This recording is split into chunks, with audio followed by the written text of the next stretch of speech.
So as you can see, we just had a mega disaster on this spinning reel. So I'm gonna be taking all the line off and showing you guys how to put new line on a spinning reel. First though, I'm probably going to take a knife and start hacking. This could take a minute. All right, so now I got all that line off. Took me a little bit, but now we're getting into the line itself. If you're using like a spinning rod for say bass and bluegill, I would prefer 15-pound braid or 8-pound mono. If you go much bigger than either of these, the line diameter can actually get kind of big and it overwhelms the spinning reel, if you know what I mean. So I wouldn't really go much bigger than 8-pound mono or 15-pound braid. But you can, it's just probably won't work out the best. So that's what I suggest. And if y'all are wondering exactly what kind of line I suggest, I have a video at the end of this. I'll send you on to check it out. But from here, I'm just gonna be pulling out some line and I'm just gonna set the spool on the ground. And with this bit of line, this is when I'm actually gonna go ahead and start it by tying it to the spinning reel. First, I'm gonna go through at least my first loop of the rod, the closest rod eye to your reel. If you want to and you have plenty of space, you can put it through all of them, but you don't really have to. From here, we need to figure out a way to attach your line to your spool, which is the thing that holds it. But before you do either of that, on a spinning reel, you're gonna wanna go ahead and flip that bell. Okay, so do that first.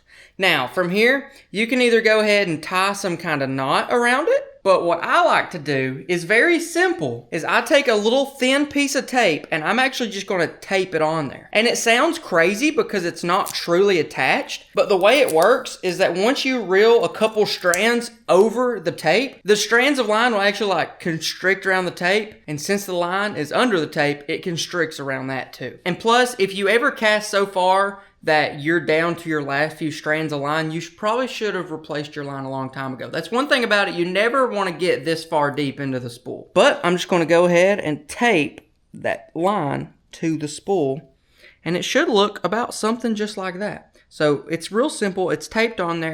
Now I'm going to go ahead and flip my bell. And here for the first few things, I'm just going to go ahead and reel it. I'm going to go ahead and reel about 10 times or 20 times or something. Well, it's also another thing. Since there's a gear ratio, I could only turn this 4 times and this would actually spin like 25 times, so. But now you can actually see the tape is on there, but all the line is wrapped over the tape. And it is holding pretty good. From here, this is when you're actually just gonna reel the line on. So you wanna hold it up here, that way you're giving it constant tension. And then you're just gonna wanna reel it on there. If you're using braid, it really doesn't matter what the spool's doing on the floor since braid doesn't have any memory.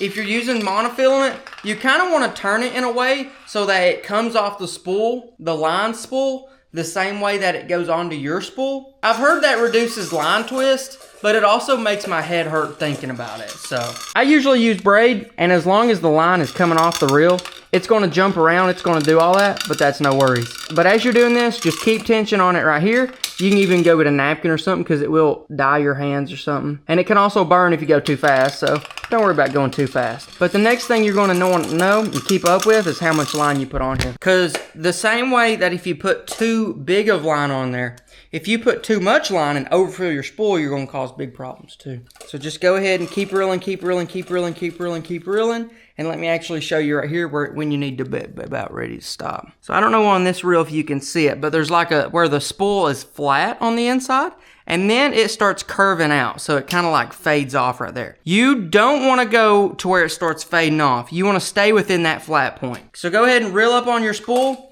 until you get to almost the end of the flat spot, because that's how you're gonna know if you've overfilled it or not filled it enough. If you overfill it, that can be one of the bad things, because overfilling it leads to more line twists later and might make you have to cut it off like I did earlier, which that happened from something different. But we can see now, I'm pretty much there. You can see the flat spots right there and the bevel is right there. I'm gonna go ahead and I'm gonna stop right now. I'm just gonna try to retrieve my line because it ran up and under a car. And I'm just gonna cut my line right here.